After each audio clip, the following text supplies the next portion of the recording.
세상에 떠도는 기묘한 괴담들. 첫 번째 이야기. 시골에서 정신과 의사를 하다가 실제로 겪었던 실화괴담. 삼촌은 시골에서 정신과 의사를 하셨어. 정확히 말하자면 약으로는 고칠 수 없는 환자들과 대화를 나누며 증상을 정신적인 측면으로 개선시키는 일을 하셨어. 카운슬러라고 표현하는 게 더 알아듣기 쉬울지도 모르겠네. 아버지와 삼촌은 형제였는데 사이가 무척 좋았어. 삼촌은 자주 우리 집에 놀러 오셔서 초등학교 1학년이던 나랑 놀아주시기도 하고 용돈도 통 크게 주셔서 난 삼촌이 참 좋았어. 그리고 그 삼촌을 마지막으로 만난 때가 있었는데 그건 지금으로부터 4년 전 겨울방학 때야. 나는 그해 4월부터 고향을 떠나 사포로에 있는 고등학교에 다니고 있었거든. 방학이 되자 어머니가 삼촌도 오실 거니까 설날에는 집에 오렴하고 연락을 하셨고 나도 오랜만에 집에 가기로 했어. 집에 도착하니 명절 때처럼 삼촌이 응접실에 앉아 계셨어. 인사를 드리려는데 깜짝 놀랐어.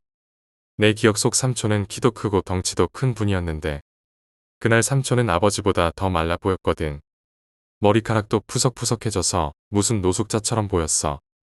뭐 그땐 그냥 무슨 일이에요. 엄청 멋있어지셨네라고 웃어넘겼지. 그날 밤 식사를 마친 후 거실에는 나와 삼촌 둘만 남았어. 삼촌은 평소처럼 옛날 이야기도 하시고 너 사포로에서는 잘 지내냐? 하고 물으셨지. 그러다 갑자기 삼촌이 진지한 얼굴로 물으셨어. 지금 아이 목소리 들리지 않았냐? 나는 조금 당황하면서도 안 들렸는데요라고 대답했어. 삼촌은 조금 슬픈 표정으로 그런가 역시라고 하시더니 이야기를 이어가셨어. 삼촌 말이다. 요즘 어디에 있든지 아이 목소리가 들린다. 이런저런 명령을 해대는 거야. 삼촌이 일하는 병원은 평범한 곳이 아니었어. 이미 중증이라 회복의 가망이 적은 환자들을 격리하는 시설에 가까운 곳이었거든. 삼촌은 그곳에서 환자들과 계속 대화하면서 점점 정신적으로 영향을 받기 시작했다고 해. 특히나 성실하고 올곧은 사람들이 환자들의 이야기를 너무 진지하게 받아들이면 비슷한 증상을 보이게 된다는 거야. 삼촌은 요즘 밥을 먹을 때도 제대로 못 먹었고 구더기가 보인다고 했어. 하루하루가 지옥 같았던 거지. 그런 이야기를 듣고도 나는 삼촌이 그냥 무서운 이야기를 하는 줄 알았어. 다음 날 아침, 삼촌은 아무도 모르게 집을 떠났어. 그리고 한 달 후, 삼촌은 사고로 돌아가셨어. 운전 도중 중앙분리대에 그대로 들이받았다는 이야기를 들었어. 가족 중 몇몇은 삼촌이 자살한 게 아닐까 의심하기도 했지. 장례식 후, 아버지가 한밤중에 삼촌에게서 음성 메시지를 받았다고 하셨어. 삼촌의 목소리 뒤로 아이 같은 목소리들이 죽어라고 중얼거렸다고 해. 그 말을 들은 나는 아버지가 언젠가 삼촌처럼 될까봐 두려워졌어.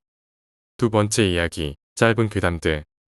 나에게는 10살 정도 나이 차이가 나는 사촌 누나가 있었어. 굉장히 미인이었고 성격도 상냥했지. 이름은 유키였고 나를 아군이라고 불렀어. 어렸을 때는 자주 함께 놀았고 정말로 좋아했어. 그런데 내가 중학교에 입학할 무렵 유키는 결혼했어. 솔직히 첫사랑 같은 감정이 있어서 조금 충격이었지. 결혼과 함께 멀리 이사간 유키와는 자주 만나지 못했어. 어느 날 오랜만에 유키가 우리 집에 놀러 왔을 때 계단을 오르며 유키와 이야기를 나누고 있었어. 나는 왠지 모르게 답답한 기분이 들어서 유키를 앞서갔고 살짝 뒤를 돌아봤을 때 유키의 슬픈 표정을 스쳐본 것 같았어. 하지만 다시 밝게 웃는 유키를 보고 아무 말도 안 했지. 유키가 내 손목을 잡으며 같이 가자고 했는데 갑자기 내 가슴이 뛰었고 나는 그 손을 나도 모르게 뿌리쳐버렸어. 그 순간 유키는 계단에서 굴러 떨어졌고 구급차를 부를 수밖에 없었지. 병원에서 알게 된 사실은 유키가 임신 중이었고 내가 그 사실을 몰랐던 거야. 결국 유키는 유산했고 나는 병실에서 사과하며 울었어. 그런데도 유키는 날 탓하지 않고 괜찮아, 아군이라고 말해줬어. 그 후로 우리는 더 이상 자주 만나지 않았어. 결혼식 때 유키를 다시 보게 되었고 그녀는 축하해주며 웃었지만 나는 그녀를 볼 때마다 그날의 기억이 떠올랐지. 시간이 지나 아내가 임신했을 때 나는 행복했어. 그러나 어느 날 아내가 계단에서 넘어져 병원에 실려갔고 그곳에서 유키를 만났어. 유키는 그때 일을 아직 용서하지 않았다고 말했고 나는 그녀의 말에 섬뜩함을 느꼈어. 아내가 안전히 출산할 수 있을지 불안해지기 시작했어. 어렸을 때의 기억이 하나도 없는 나. 친구들과 이야기를 나누며 왜 나만 그런지 고민하게 됐어. 앨범을 뒤지다 발견한 홈비디오를 틀어봤더니 멍한 얼굴로 텔레비전을 보고 있는 내가 있었어. 그런데 비디오 속에서 갑자기 불타오르는 집이 비쳤어. 기억 속에 남아있는 유일한 장면은 내가 성냥으로 불을 붙여 놀던 모습이었지. 할아버지가 돌아가신 해와 그 불타오르는 집의 화면에 찍힌 연도가 일치했어. 한 파치프로가 빠찡코 구슬을 귀에 끼웠는데 너무 깊이 들어가서 빠지지 않았어. 아들은 자석을 사용하려 했지만 실패했고 결국 초강력 전자석이 있는 연구실을 찾아갔어. 자석으로 구슬을 빼내려 했지만 귀에서 선혈이 뿜어져 나왔고 그 파치프로는 쓰러졌어. 결국 자석에는 구슬이 2개 붙어 있었지. 몇 년 전 친구들과 심령 스폿으로 유명한 터널에 놀러 갔어. 터널 한가운데서 차를 세우고 기다리는데 뒤에서 도와주세요. 라는 소리가 들렸어. 뒤를 돌아보니 피투성이의 작은 여자아이가 살려주세요. 라며 달려오고 있었어. 우린 무서워서 차를 몰고 빠져나왔지만 출구에서 한 남자가 우리 차를 막아섰어. 남자는 여자아이를 봤냐고 묻더니 나이프를 꺼내며 누구에게도 말하지 말라고 말했어. 며칠 후 그 남자가 신문에 나왔는데 그는 어린 여자아이를 납치하고 살해한 정신이상 범죄자였어. 우리는 그날 그 여자아이를 돕지 못한 걸 후회하게 됐지. 어느 비행기의 승객 중에는 갓난아기를 데리고 있던 부부가 있었어. 하지만 아기는 계속 잠만 자고 있었고 스튜어디스가 이상하다고 느껴서 아기를 들어 올렸을 때 그 아기는 이미 죽어 있었어. 사실 그 부부는 마약 밀수범이었고 죽은 아기의 몸 안에 마약을 숨겨놓은 상태였던 거야. 한 고등학생이 있었어. 그는 선천적으로 심장에 문제가 있었지. 의사나 가족, 친구들이 모두 만류했지만 그는 학교 마라톤 대회에 참가하기로 결심했어. 모두와 함께 달리고 싶다는 마음 하나로 그는 최하위로 골인했지만 친구들은 모두 박수를 쳐주며 그를 축하했어. 하지만 그 레이스가 그의 심장에 큰 무리를 주었고 결국 그는 돌아오지 못할 사람이 되고 말았어. 나중에 그의 완주 순간을 찍은 사진을 보면서 친구들은 그를 기억했어. 그런데 사진 속 친구들이 박수를 치고 있는 모습이 묘하게도 모두 손을 맞춘 상태에서 찍혀 있었어. 마치 그 무엇인가를 비는 것처럼 말이야. 사카키바라 사건은 일본에서 충격적인 살인사건이었어. 범인은 초등학생을 유괴해 살해한 뒤 그 목을 잘라 중학교 정문에 올려놓았지. 범인은 언론사에 성명문을 보내며 자신을 사카키바라 세이토라 부르라고 했어.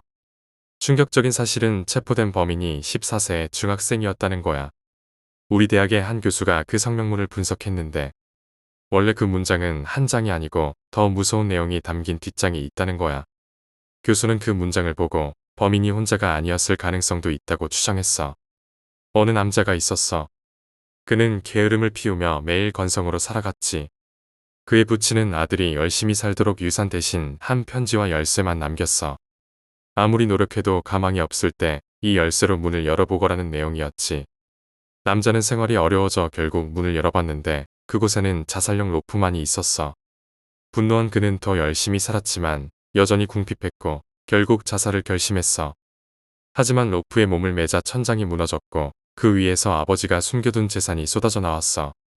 한 교도소에 난폭한 사형수가 있었어. 간수들은 그의 태도를 고치기 위해 신부님에게 부탁했어.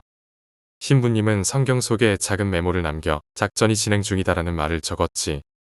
사형수는 자신을 구출할 계획이 있다고 믿으며 얌전해졌어. 그리고 마지막 순간, 신부는 작전은 마지막 순간에 실행된다고 적은 메모를 남겼어.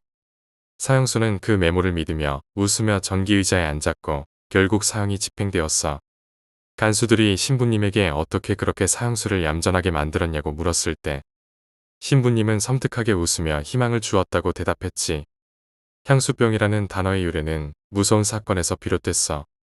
19세기 유럽에서 지방에서 고용된 소년 소녀들이 도시에서 일을 하며 심한 향수병에 걸렸고 그중 일부는 돌보던 아기들을 살해했어. 그들은 이 아이만 없으면 고향으로 돌아갈 수 있다는 망상에 사로잡혀 범행을 저지른 거야. 이 사건이 향수병의 기원이 되었어. 어느 공업고등학교에서 아크 영접 실습 중 한 학생이 차광 안경을 벗고 불꽃을 보았어. 그 학생은 시력이 나빠서 콘택트 렌즈를 착용하고 있었는데 불꽃의 열에 의해 렌즈가 각막과 융합되어 버렸어. 집에 돌아와 렌즈를 빼는 순간 각막까지 함께 벗겨져 버렸고 그 학생은 실명하게 됐지. 한 남자가 퇴근길에 엘리베이터를 타고 있었어. 그는 수상한 남자가 엘리베이터에 타는 걸 보고 인사를 건넸지만 그 남자는 대답하지 않았어. 내릴 층에 도착해 그 남자와 어깨가 부딪혔는데 집에 돌아와 보니 어깨에 피가 묻어 있었어. 며칠 후 경찰이 찾아와 수상한 사람을 본 적 있냐고 물었지만 남자는 별다른 대답을 하지 않았어. 그러나 다음 날 TV에서 살인사건을 보도하던 경찰의 얼굴이 그날 엘리베이터에서 만난 남자의 얼굴이었어. 마츠오카 시냐가 실종된 사건이 있어. 시냐는 부모님과 함께 친척 집에 도착한 직후 40초도 되지 않아 사라졌어. 부모님이 잠시 신경을 쓰지 않은 사이 현관 앞에 있던 시냐의 모습은 흔적도 없이 사라졌고 그 이후로 시냐는 다시는 돌아오지 않았어. 이 사건은 미중유의 실종 사건으로 여전히 미해결로 남아있어. 이시 마이의 실종 사건은 1991년에 일어났어. 마이는 자택 2층에서 친구들과 자고 있던 중 사라졌어. 마지막으로 확인된 시간은 어머니가 마이에게 이불을 덮어준 24일 밤이었고 실종된 시간은 그 다음날 아침이었어. 친구는 심야에 한 남자가 마이와 이야기하는 모습을 보았다고 증언했지만 명확한 증거는 없었어. 이 사건 또한 여전히 미궁에 빠져 있어. 카모마의 유키 실종 사건은 1991년에 일어났어. 유키는 집에서 코코아를 마시던 중 갑자기 사라졌어. 집에는 아버지가 있었지만 유키가 자주 밖에 나가 놀곤 해서 크게 신경 쓰지 않았어. 그러나 마시다 만 코코아와 집에 두고 간 핑크색 점퍼는 유키가 어디로 갔는지 알 수 없는 단서를 남겼어. 실종 후 괴문서가 도착했는데 그 내용이 등골을 서늘하게 만들었어. 이 사건은 이해할 수 없는 편지와 함께 미궁 속으로 빠졌지. 세 번째 이야기, 머리카락. 우리 집에는 하치라는 강아지가 있었어. 하치는 무엇이든 잘 먹고 항상 건강했지. 비가 많이 오는 날 하치가 평소와 다르게 밖으로 뛰어나갔어. 하치는 저녁이 되면 늘 집으로 돌아오곤 했는데 그날은 밤이 되어도 돌아오지 않았어. 초조해진 나는 마을을 돌아다니며 하치를 찾았고 공터에서 겨우 하치를 발견했어. 하치를 안고 집으로 돌아와 씻기고 밥을 주려고 했는데 하치가 갑자기 헛구역질을 하더니 토를 했어. 그리고 그 토에서 검고 긴 머리카락이 나왔지. 하치가 도대체 무엇을 먹고 온 걸까? 그날 이후로 나는 하치가 밖에 나갈 때마다 조금씩 불안해졌어. 네 번째 이야기, 100년 된 목욕탕. 어렸을 때 우리 동네에는 100년 가까이 된 작은 목욕탕이 있었어. 할아버지는 그 목욕탕을 정말 좋아하셨고 매일 같이 다니셨지. 돌아가시기 전날까지도 그 목욕탕에 가셨다고 해. 어느 날 아버지와 함께 목욕탕에 갔는데 평소와 달리 목욕탕 안이 사람들로 가득 차 있었어. 너무 붐벼서 우리는 잠시 기다리기로 하고 아이스크림을 먹으며 탈의실에서 시간을 보냈어. 잠시 후 다시 가보니 아까 그 많은 사람들은 어디론가 사라지고 몇 명밖에 남지 않았어. 아버지도 깜짝 놀랐지만 그냥 대수롭지 않게 여기셨어. 목욕을 마치고 나서 알게 된 사실은 그 목욕탕이 그달을 마지막으로 문을 닫는다는 것이었어. 아버지는 할아버지도 분명 오셨을 텐데 왜 인사도 안 하셨을까라고 중얼거리셨지. 그날 이후로 목욕탕이 가득 찬 모습을 본 적은 한 번도 없었어. 다섯 번째 이야기, 악의. 회사에서 퇴근하던 어느 날 나는 신호등 앞에서 기다리고 있었어. 그때 자전거와 자동차가 부딪히는 사고가 발생했고 자전거를 타던 사람이 심하게 다쳤지. 나는 깜짝 놀라 구조대를 부르려고 했는데 주위를 둘러보니 사람들은 그 부상당한 사람을 찍기 바빴어. 모두들 웃으며 휴대폰을 꺼내들어 사진과 영상을 찍고 있었지. 그 광경이 너무 섬뜩했고 나는 그 자리를 빠르게 떠나왔어. 그날 본 사람들의 얼굴 속에는 형언할 수 없는 악의가 서려 있었어. 그 사건은 나에게 깊은 인상을 남겼고 지금도 가끔 그 생각이 나. 여섯 번째 이야기, 왜곡된 신념. 준석은 게임에 중독되어 현실을 도피하던 사람이었어. 그는 고등학교도 중퇴했고 이룬 것 하나 없이 게임 속에서만 살고 있었지. 그러다 어느 날 거리에서 전도사를 만나 하나님에 대한 이야기를 듣게 돼. 전도사의 달콤한 말에 속아 준석은 점점 교회에 빠져들었어. 게임 속에서 실패하고 사람들에게 비난을 받으면서도 준석은 교회를 믿기 시작했어. 그는 자신을 천국으로 이끌어줄 것이라는 믿음 하나로 모든 것을 교회에 바쳤고 결국 자살을 결심했어. 준석은 그 순간 자신이 행복하다고 느꼈어. 하나님 곁으로 갈 수 있다는 그 믿음만으로도 너무나도 행복했지. 네 번째 이야기. 어느 날 나는 친구들과 함께 어느 산골짜기 마을로 여행을 가기로 했어. 그 마을은 예로부터 무언가 알 수 없는 기운이 감돈다고 소문난 곳이었지. 마을에 도착하자 마을 사람들은 우릴 보며 미소를 짓고 있었지만 왠지 모르게 그 미소가 불편하게 느껴졌어. 그날 밤 우리는 마을 근처의 오래된 폐가에 들르기로 했어. 폐가는 허물어져 가는 건물이었고 주변엔 숲으로 둘러싸여 있어 더욱 으스스했어. 우린 손전등을 들고 폐가 안으로 들어갔는데 내부는 오래된 가구들과 먼지투성이로 가득 차 있었지. 한참을 구경하던 중 친구 중 한 명이 갑자기 무언가를 발견했어. 그건 오래된 거울이었어. 친구는 장난삼아 그 거울을 바라보며 여기서 귀신이 나오면 어떡하냐? 며 웃었어. 하지만 그때 거울 속에서 희미하게 누군가가 움직이는 듯한 느낌이 들었어. 모두가 그 장면을 보고 멈춰버렸고 우리는 그 자리에서 얼어붙었어. 거울 속에서 모습을 드러낸 것은 다름 아닌 흰 옷을 입은 여자였어. 그 여자는 거울 속에서 서서히 모습을 드러내더니 우리를 똑바로 바라보고 있었어. 우린 그 자리에서 더 이상 견딜 수 없었고 미친 듯이 도망쳐 나왔어. 밖으로 나오자 마을 사람들이 우리를 지켜보고 있었고 그들은 다시 한번 미소를 짓고 있었지. 우린 서둘러 마을을 떠났고 그날 이후로 그 마을과는 다시는 마주치고 싶지 않았어. 5번째 이야기, 악의. 나는 이온바시에 있는 회사에서 일하는 직장인이야. 회사 생활은 매일 바쁘고 지루한 일상이었지. 퇴근 시간이 되면 피곤함에 지친 몸을 이끌고 집으로 향하는 게 유일한 일과였어.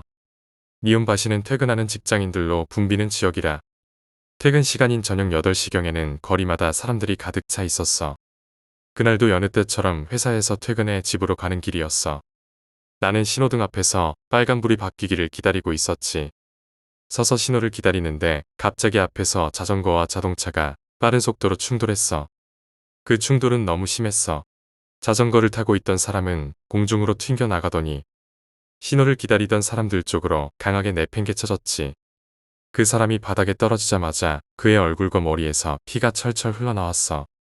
당황한 나는 순간적으로 핸드폰을 꺼내 구조대를 불러야겠다는 생각을 했지. 그런데 그때 주변을 둘러보니 나와 함께 신호를 기다리던 사람들은 하나같이 핸드폰을 꺼내 그 부상당한 사람을 촬영하고 있었어. 아무도 그에게 달려가서 도움을 주려고 하지 않았고 그저 휴대폰을 들이밀고 사진과 영상을 찍고 있었어. 사람들은 웃으며 그 끔찍한 장면을 촬영하고 있었지. 나는 그들의 얼굴을 보면서 소름이 끼쳤어. 어디서부터 잘못된 걸까? 왜 그들은 고통스러워하는 사람을 돕기는커녕 그 장면을 기록하려는 데만 몰두하고 있는 걸까? 가장 충격적이었던 것은 그들의 표정이었어. 그들의 얼굴에는 공포나 동정심 같은 것은 전혀 없었고 오히려 약간의 흥분과 재미를 느끼는 듯한 미소가 번져 있었어. 이거 정말 대박인데. 충격적이네. 이런 장면은 보기 힘들지.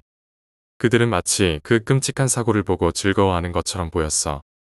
정말 이상한 상황이었지. 주변에 있던 사람들은 젊은 남녀부터 나이가 지긋한 할아버지까지 다양한 사람들이었는데 그 누구도 그 부상당한 사람을 돕지 않았어. 다들 그저 사진을 찍고 동영상을 촬영하는 데에만 몰두하고 있었지. 나는 핸드폰을 손에 든 채 한동안 멍하니 그들을 지켜보다가 결국 구조대를 부르기 위해 전화를 걸었어. 구조대를 부르고 나서도 나는 그 자리에 더 있을 수 없었어.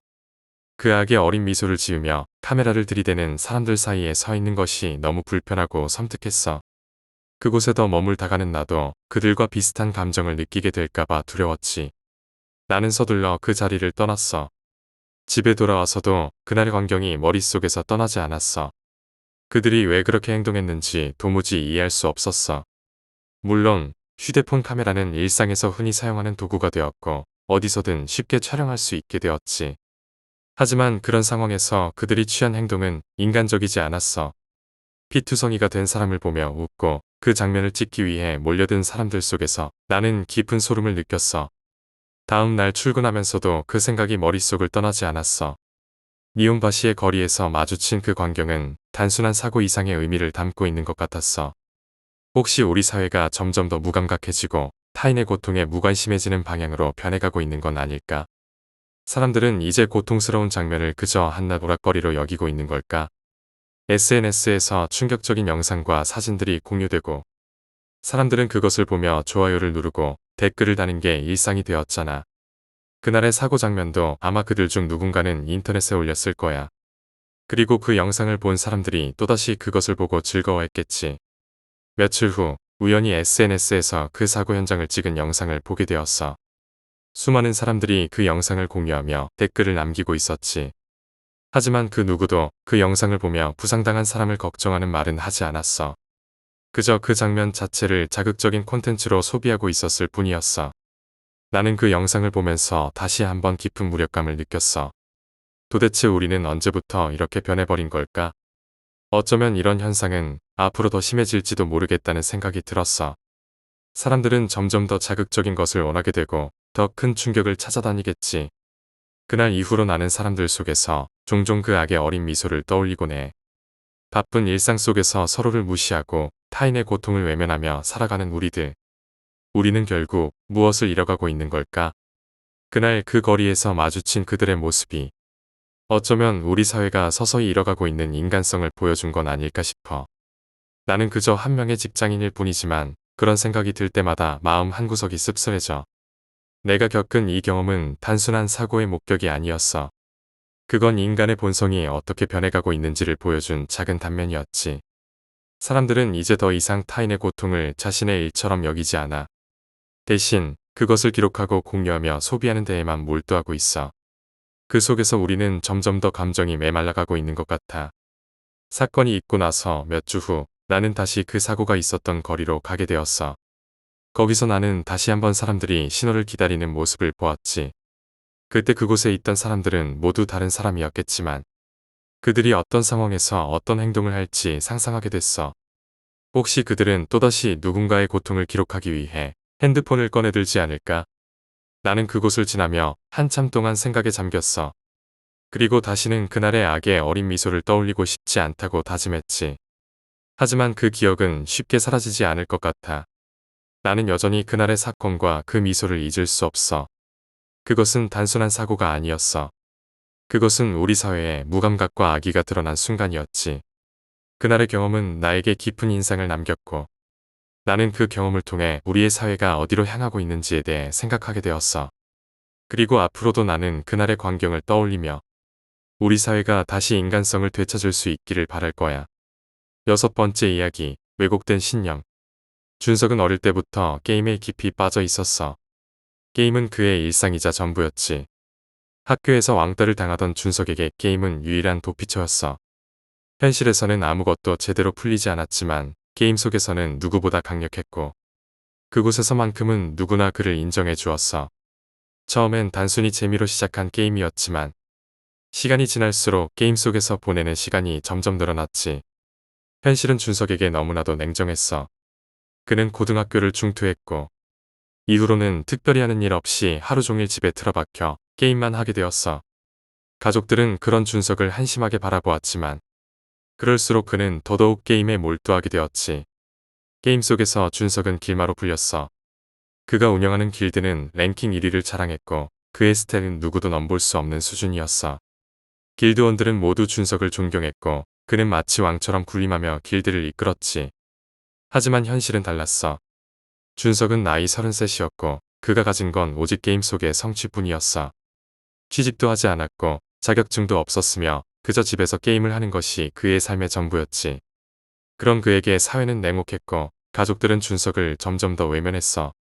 준석아, 언제까지 이렇게 게임만 할 거니? 어머니는 걱정스러운 표정으로 물었지만 준석은 듣는 둥 마는 둥 하며 컴퓨터 앞에서 손가락만 움직였어. 그에게 게임은 현실의 모든 문제를 잊게 해주는 도피처였고 그 안에서 그는 누구보다 강력한 존재였으니까. 그러나 시간이 지날수록 준석은 게임에서도 점차 고립되기 시작했어. 길드 내에서 갈등이 생겼고 준석은 점점 혼자가 되어갔어. 길드원들이 하나둘씩 떠나기 시작했고 준석은 그들을 탓하며 분노했어. 내가 뭘 잘못했다고. 다들 나를 배신하고 떠나. 준석은 자신이 모든 것을 통제할 수 있다고 믿었지만 현실은 그렇지 않았어. 길드는 점점 약해졌고 그를 따르던 사람들도 모두 떠나가고 말았지. 그가 가진 유일한 힘마저도 서서히 무너지고 있었어. 어느 날 준석은 게임에서의 실패와 좌절을 겪고 혼란스러운 마음으로 집 앞 편의점에 갔어. 집에서 멀리 나가는 일은 거의 없었지만 먹을 것이 다 떨어지면 어쩔 수 없이 편의점에 가곤 했지. 편의점에서 물건을 사려던 중 한 여성이 그에게 말을 걸었어. 어머, 잘생긴 청년이네. 여기 와서 이거 하나 받아봐요. 준석은 처음에는 의아해하며 그 여자를 쳐다봤어. 그녀는 밝은 미소를 지으며 전도용 전단지를 준석에게 건네고 있었지. 이건 하나님이 주시는 거예요. 하나님을 믿으면 모든 일이 잘 풀리고 항상 행복할 수 있어요. 준석은 그녀의 말을 반신반의하며 받아들었어. 평소라면 무시했을 테지만 그날은 달랐어. 길드의 몰락과 함께 게임 속에서도 인정받지 못하는 자신을 보며 그는 현실에서도 도저히 견딜 수 없는 무력감을 느끼고 있었거든. 그녀는 하나님을 믿으면 모든 것이 달라질 것이라고 말했어. 하나님은 당신을 사랑하세요. 당신이 겪고 있는 모든 고통을 아시고 그걸 해결해 주실 거예요. 그녀의 말은 마치 준석에게 새로운 희망을 주는 것처럼 들렸어.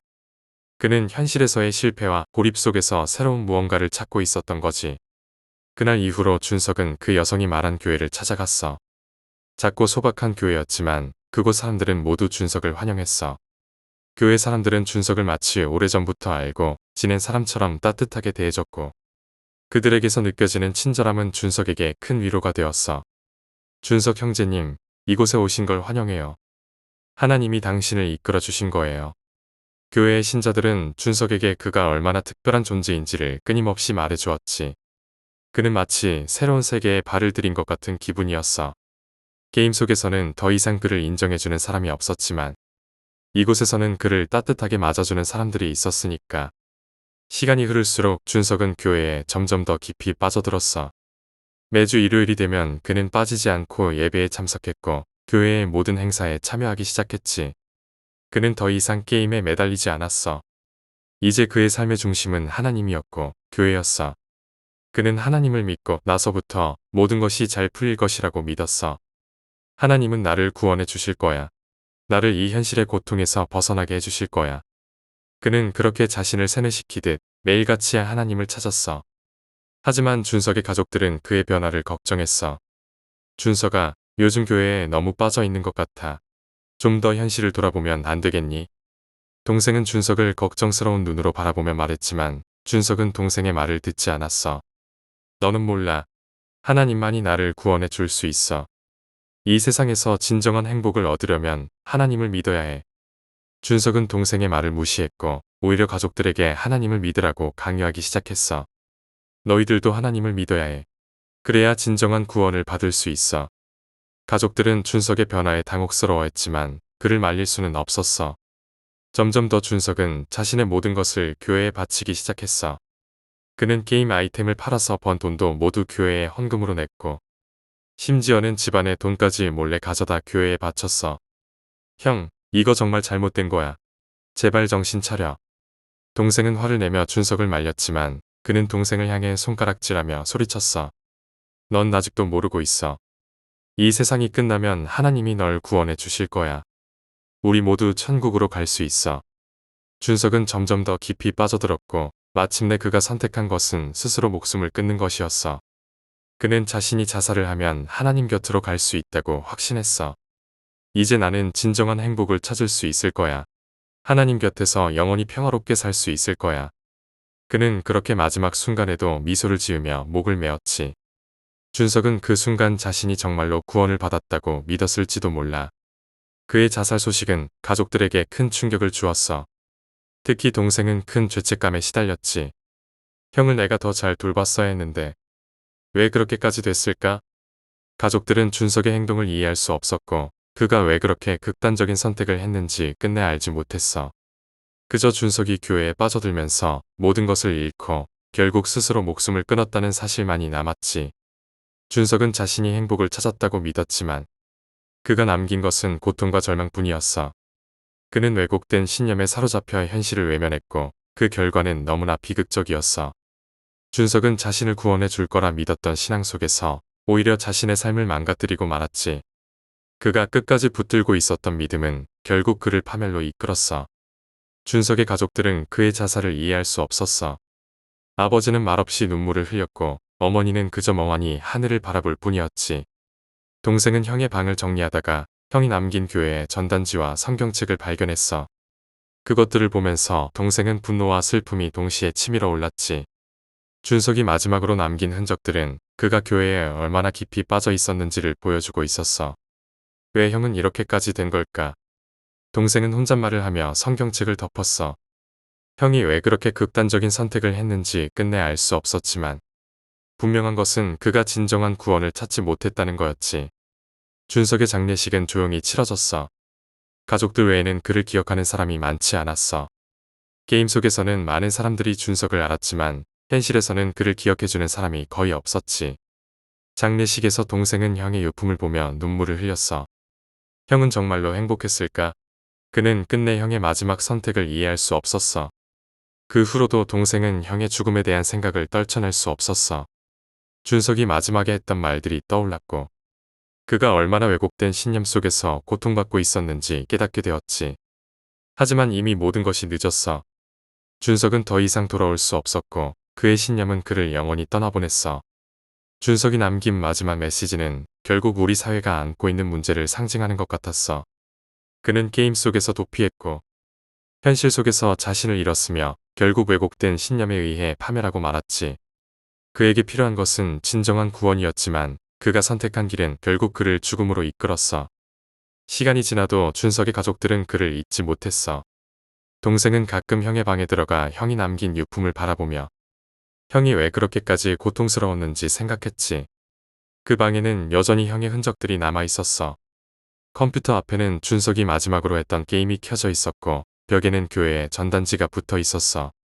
동생은 결국 형이 선택한 길이 얼마나 잘못된 것인지 알게 되었지만 그때는 이미 모든 것이 끝난 후였어. 형의 죽음은 가족들에게 큰 상처를 남겼고 그들은 결코 그 상처를 완전히 치유할 수 없었어. 준석의 이야기는 우리 모두에게 중요한 교훈을 남겼어. 그는 자신의 삶을 도피와 신앙에 맡기며 현실을 외면했지만 결국 그것은 그의 삶을 더욱 비참하게 만들었어. 우리는 자신이 처한 현실을 직시하고 문제를 해결하기 위해 노력해야 해. 어떤 신념이든 그것이 현실과의 연결을 끊어버리면 그 신념은 결국 자신을 파괴하는 도구가 될 수 있어. 준석의 삶은 결국 스스로의 선택에 의해 파멸로 끝났지만 그의 이야기를 통해 우리는 자신을 되돌아볼 수 있어. 우리는 무엇을 믿고 있으며 그 믿음이 우리에게 진정한 행복을 주는지 아니면 오히려 우리를 망가뜨리고 있는지 생각해봐야 해. 준석이 남긴 마지막 교훈은 바로 그거야. 마침내 준석의 방은 조용해졌고 그의 가족들은 그를 마음속에서 기억하기로 했어. 준석이 찾고자 했던 구원은 결국 그가 찾지 못했지만 그의 이야기는 다른 이들에게 중요한 깨달음을 줄 수 있을지도 몰라.